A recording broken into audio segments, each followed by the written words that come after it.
I am the Shushan court jester. I'm a jokester, a mimic, a mime. I bring you the old scroll of Esther, recited in rhythm and rhyme.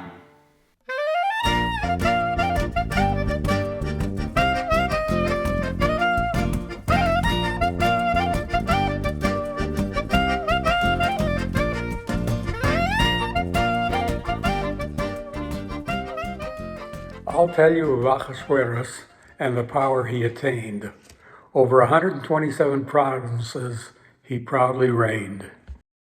From India across the sea to Ethiopia, to Shushan where his kingdom was a cornucopia.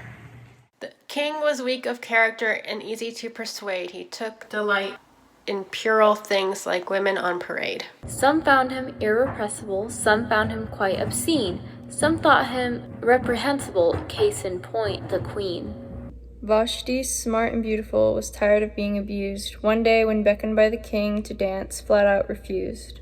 The king was shaken to his core. He'd never faced defiance before, and he was determined to settle the score. But how could he make Vashti pay? The king needed someone tougher and wiser, so he requested his trusted advisor, Mamuchen, who ostracized her because she refused to obey. Never again would Vashti enter the presence of the king, and if word got out, imagine all the misery wives would bring. To husbands all across the land, if women united and took a stand, the last thing men needed were wives in command. The royal edict was signed. Dispatches were sent with priority, defending men's superiority. They said husbands must wield authority. That one single husband declined. Men's autonomy restored, the advisors reconvened to make a plan for their boss man to pick a brand new queen. They tell him, after the recent travesty and the fool Vashti made of you, we'll find someone for your majesty who is pretty and loyal too. They sent out another important dispatch in search of a young butterfly to catch. It read, "You just might be the king's perfect match." And the king alone would test her. Young women poured in from all over the globe, each one of them certain she'd wear the queen's robe. Each one of them sure she was loyal as Job, but no one was ready for an Esther.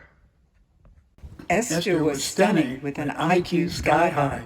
She met the king through his servant, Haggai, and was adopted by her cousin, Mordecai, who lived in Shushan town. Mordecai was very protective of his daughter Esther. And his main objective was keeping her safe. He'd say, Be perceptive and never let your guard down. The king was enchanted with Esther. So to her and her maids in the harem, he'd shower with presents, with spirits and essence. And when they got jewels, they'd wear 'em. Mordecai told Esther, keep your eyes and ears peeled, and don't let your Jewish faith be revealed. For 1 lunar year, all the women were groomed to be prepared for the king, though their chances were doomed. There was only one woman, and the king would request her, and he gave his heart to the woman named Esther. He suspended all taxes, made Esther his queen, and threw a great banquet like you've never seen.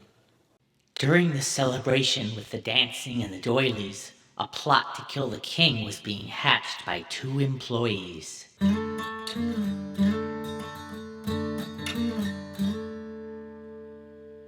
Two eunuchs were disgruntled, so outside the castle walls, they made a plan to kill the king. Judy, that took a lot of chutzpah. They plotted out the day and time and method they preferred, but Mordecai was nearby, and one day he overheard. Mordecai told Esther, Esther told the king. The 2 men were impaled on stakes. Bada boom, bada bing. Here, Haman shows up, and there's not one scintilla of background on him in the whole magillah. It's clear from the start that his ego was bloated, but we'll never know why that man got promoted. He wore a strange hat that never was in fashion. With 3 corners, just like a Haman Tashin. He fooled the king with deception and charm. You'd think just his hat would be cause for alarm. The first thing he did when infected with power was teach all the people to fear him and cower. His name spread like wildfire. All Shushan knew him. That's when he required everyone bow down to him. He gave them 2 choices, 1 live or 2 die. Everyone chose 1, but 1, Mordecai. Mordecai said, I won't do anything Jewish because 1, you're not God, and 2, I am Jewish. Haman was dumbstruck and vengeful too, and vowed to kill not 1, but every Jew. Some people thought Haman's just trying to scare us, till an edict was drawn by King Ahasuerus. And to keep Haman happy, to calm and assure him, lots were selected. We know them as Purim. That's how they chose numbers, but we've no time to delve into the Kabbalah of 13 and 12. Suffice it to say, they came up with a date on which no one imagined the strange twist of fate. And the ominous warning was displayed near and far of the murderous day come the month of Adar. Mordecai cried to the friend and the stranger of the news that the Jews were in serious danger. They'd seen it before, the uproar, the clashes. They fasted and wept in sackcloth and ashes. The queen's life was already stressful and hectic. When word got to her, she was apoplectic. She sent her servant to find out from Mordecai which evil man made the plan, wrote the order, why anyone who has a soul would choose to hunt down and murder her people, the Jews. Mordecai shared what he heard, what he saw, and bade Esther's servant to show her the law. Written by Haman and signed by the king, conveying the horror the edict would bring. Mordecai prayed that when she saw the screed, she'd go to the king for her people and plead that he undo his edict, not let it occur. After all, killing Jews meant killing her. Esther stressed to Mordecai the peril she would face were she to show up unannounced, unsummoned by his grace. Even being the queen would unlikely protect her unless the king offered her his golden scepter. Mordecai warned her, you're not immune from the edict, and your death could come any moon. Esther agreed, said, Because I'm your daughter, I'll prevail on the king, come hell or high water. I pray that the king doesn't renounce my crown while you gather all the Jews in the town. And when they've all fasted for 3 days and nights, I'll appeal to the king and see if he bites. Those are the words Esther's servant relayed to Mordecai, who, in his wisdom, obeyed. On the 3rd day of fasting, not eating a thing, Esther confronted her husband, the king. Esther was stunning, a sight to behold. The king offered Esther his scepter of gold. Disaster averted. Everything was fine. Fine for the moment, at least. And the king was delighted when he was invited with Haman to Esther's big feast. At the feast, upon finishing his 9th Knish, he said, Esther, my dear, what is your wish? My wish is that you try my homemade roast beast that I'll serve to you when you come to my 2nd feast. But please don't fill up on the shrimp appetizer, and be sure to bring along your top advisor. Esther was bright, living up to her name, so using her limited power, she'd soon cast a light on the man with no shame, who'd soon be the man of the hour. Haman bragged of his new popularity, was even seen smiling. Now that was a rarity. He strutted around like God's gift. And then he thought of Mordecai, and he was miffed. And it stuck in his craw like a thorn in your skin. Still, he bragged to his friends, and he bragged to his kin. When he told his wife Zeresh of his fame and his feast, she noticed his blood pressure always increased. Mordecai won't bow down at my feet, and whenever I see him out on the street, my chest starts to burn. I can't even eat, and the feast is just 2 nights away. His wife had a plan that she thought wouldn't fail him. Tell Mordecai you'll never assail him. Invite him for steak, then we'll all impale him. That's all she had to say.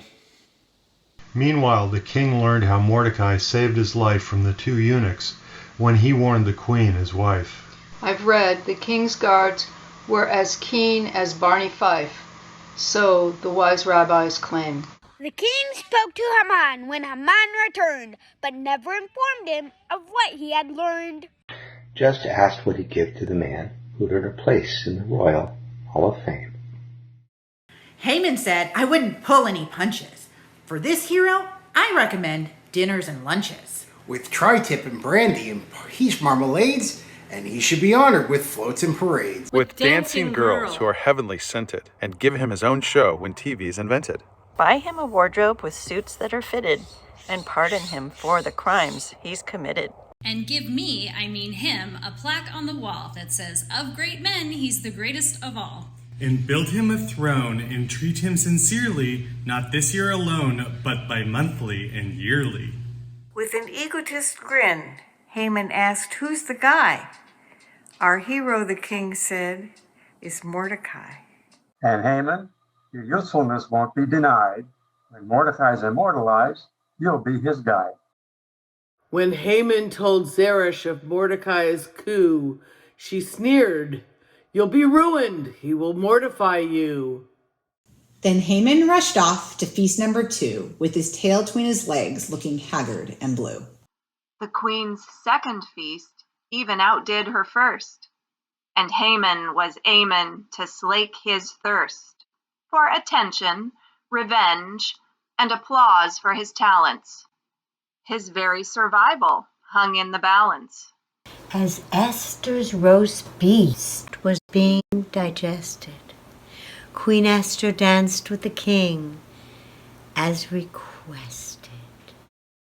And the king said to Esther, "Before I retire from this wonderful feast, tell me what you desire." "O king," cried Esther to Ahasuerus, "I'm grateful to you and that God chose to pair us. But there's something that pains me that I have not shared. So my wish is that the lives of my people be spared." Your people? Queried the king. Please explain. The edict you issued that all Jews be slain. It's sounding familiar. And who ordered that? Esther just pointed to the man in the hat. Haman? Ha ha ha, the king laughed. My number 1 guy? Haman, my husband, was Esther's reply. And the king knew that Esther was not prone to lie. As the words Esther uttered made way to his head, his neck muscles bulged and his face turned beet red. And he said, "Excuse me, don't go anywhere. I'll be in the garden. I need some fresh air." Haman, distraught, sunk into the couch, begging Esther to spare him his life. But she stubbed her big toe, fell on Haman, yelled, "Ouch!" And a voice boomed, "You unhand my wife." When Haman cried out, "King, it's all a mistake," a eunuch. Oh. A eunuch, whose affect was grim, said the stake Haman set up for Mordecai instead could be used for him. "That's it, then," said the king, and he ordered his men to prepare it in the king's royal yard. and Haman was gone in Shakespearean style, hoisted by his own petard. But Haman's demise did not change a thing, for the edict could not be unsigned by the king. So Esther appealed to her husband each day. She brainstormed with Mordecai to find a way. Till one of the law books on one of the shelves said Jews had the right to defend themselves. The answer was easy. The king would agree. He needn't end, but amend the decree. And the message was sent to all Jews in all lands, and the Jews took the matter into their own hands. What happened next is liable to scare ya. Go read the text in the Bible. I dare ya. Our story ends here of our hero, Queen Esther, told by your friends and your Shushan court jester. וזה סוף מגילת אסתר. לא בדיוק.